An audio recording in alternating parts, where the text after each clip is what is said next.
Federal agents called it Operation High Country Hydra. In 2019, a tip came in about Flagstaff massage parlors accepting money for sex acts. Homeland Security Investigations and Flagstaff PD launched a joint months-long operation to try and stop the suspected trafficking and prostitution.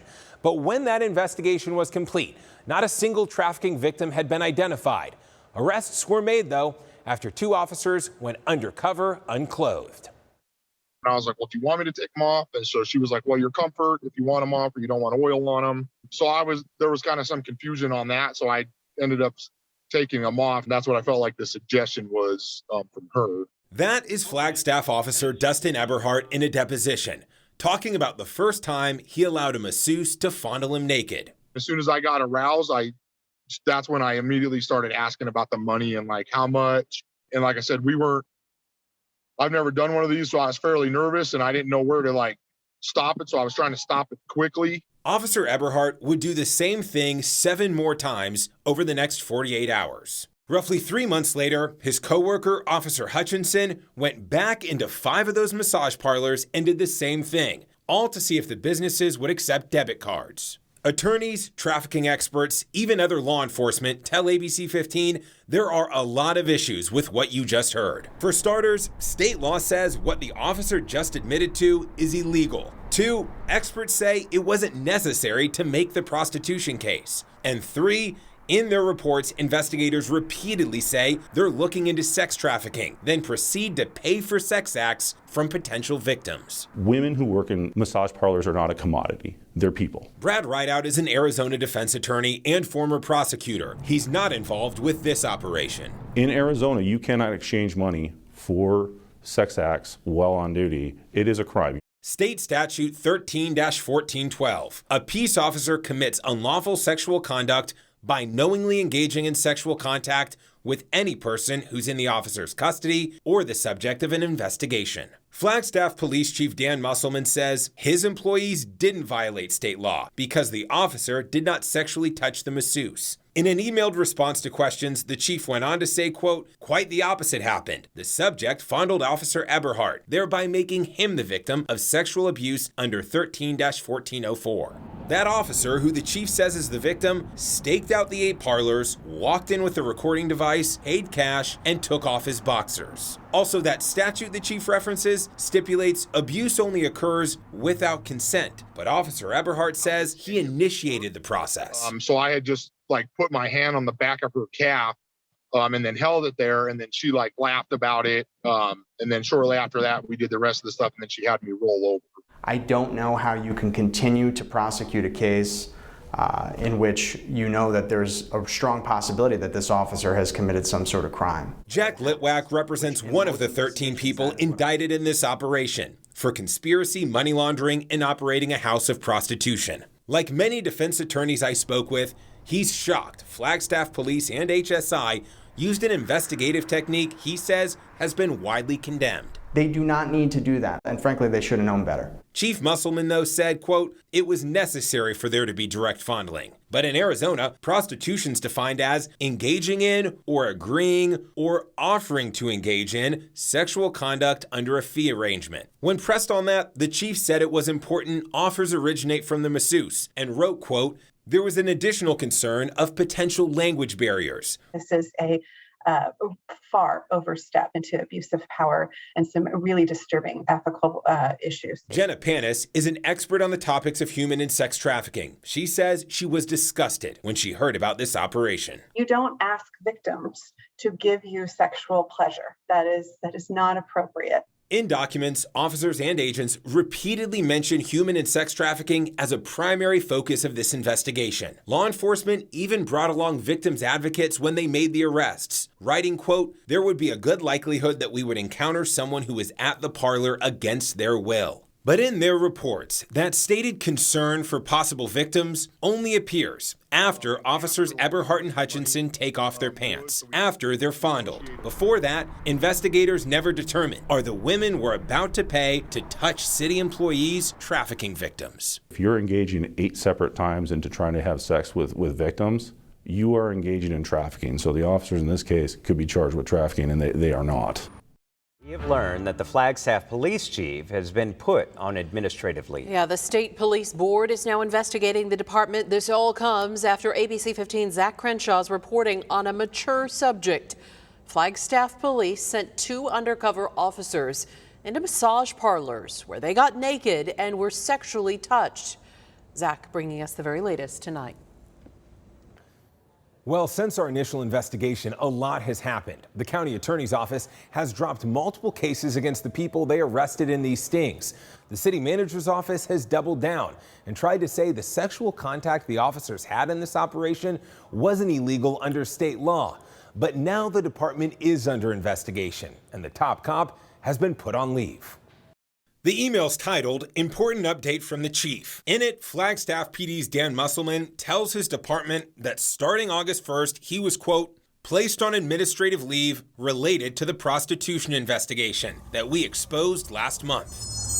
In newly obtained videos from 2019, 2 Flagstaff officers walked into more than 5 local massage parlors. How much for a massage? You see? According to their police reports, all 13 of their undercover massages ended with them getting fully naked, rolling over, and allowing themselves to be fondled. This is Officer Eberhardt in a deposition. And as soon as I got aroused, that's when I immediately started asking about the money and like how much. And like I said, I've never done one of these, so I was fairly nervous and I didn't know where to stop it, so I was trying to stop it quickly. Attorneys say what the Flagstaff officers did in this case was a clear violation of state law. In Arizona, you cannot exchange money for sex acts while on duty. It is a crime. Flagstaff investigators also wrote in their reports the massage parlor employees could be victims of human or sex trafficking. But experts like Jenna Panis say the operation didn't treat these women like potential victims. We're good? You don't ask victims to give you sexual pleasure. That is not appropriate.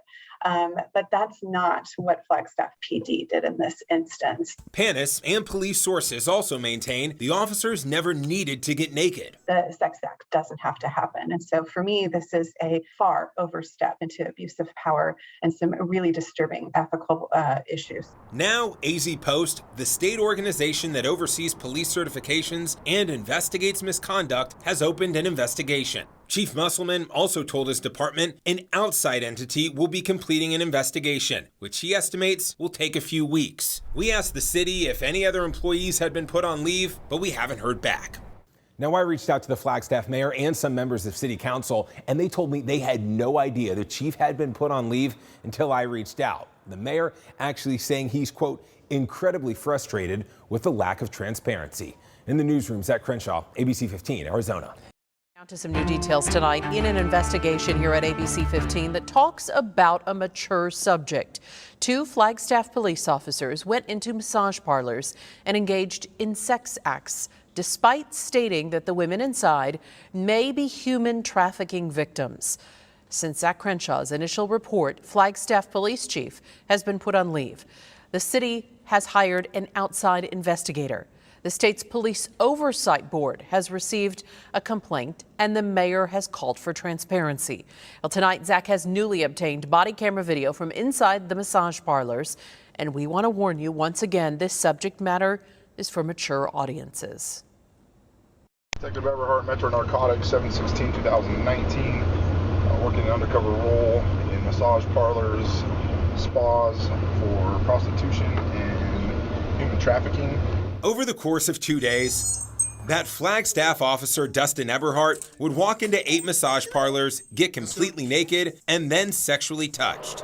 You don't have to finish the massage. I will get you more money.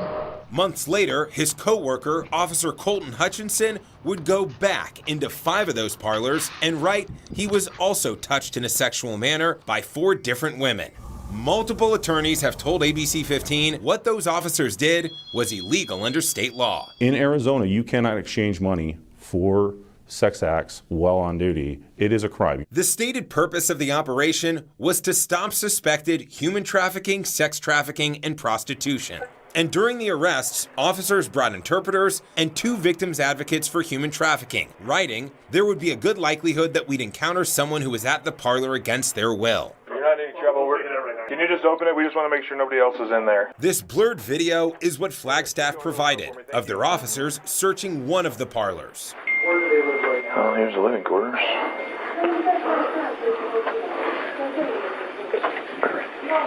Huh? Looks like urine. Yeah. Just a few walls separate that bedroom from the areas where police allege the women performed sex acts and were watched by surveillance videos. These ones are still recording in here. They want to know what's happening in their store. Officers also determined the women moved often. Yeah, sounds like they bounce around from location to location. Yeah, there's living quarters for those two. Yep. They got new luggage and stuff. So that makes sense. Yep. And they said we're in LA, she was in Georgia, they just responded to an ad. Jenna Panis and Stacy Sutherland are two of Arizona's foremost experts on human and sex trafficking. They question why the officers would have gone through with the sex acts if they thought the women giving the massages were potential victims. Prostitution was really the impetus here, as opposed to recognizing that sex trafficking and exploitation was the real problem. Both experts also noticed many red flags for trafficking. The fact that they're living within their workplace. They're not allowed to come and go as they please, right? Cameras which indicate an inability to leave. They're giving all their money that they're making to somebody. And then frequent movement. So women who are coming in and out and aren't able to set up permanently in a city, all of these are giant indicators of human trafficking. But listen to what one officer says after finding that urine-smelling room. I'm kind of like, yeah, you live here, but rent's so expensive. Where's he gonna live? True. I can't blame you.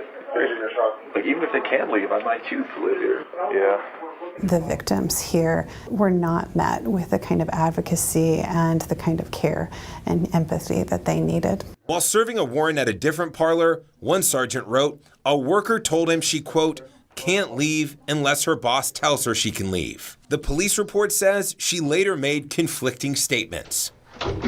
We know our victims are not going to ask for resources on a first-time contact. These responders took that at face value rather than digging further. And in the end, an officer said this. Since we know there's no trafficking, we're not necessarily worried about that. Now, most of the women who were allegedly involved in those sex acts were never arrested, which advocates say was the right move. But 15 of the so-called parlor managers were indicted. Many of those cases have since been dismissed. We've reached out to the Coconino County Attorney's Office multiple times, but have not heard back once. As for Flagstaff Police, we broke the news that Chief Dan Musselman was put on leave. When I asked about the status of the officers who actually went into the massage parlors, the city spokesperson said it's a personnel matter. In the newsroom, Zach Crenshaw, ABC 15, Arizona. Well, more of Zach's reporting on the Flagstaff Police Department's handling of this case and all of our ABC 15 investigations can be found at abc15.com/investigators. You don't have to finish the massage. I will get you more money. What you just heard is an undercover Flagstaff police officer stopping a sex act and telling a massage parlor employee he needs to put back on his boxers and leave to get cash. I'll give you some money. I'll come back.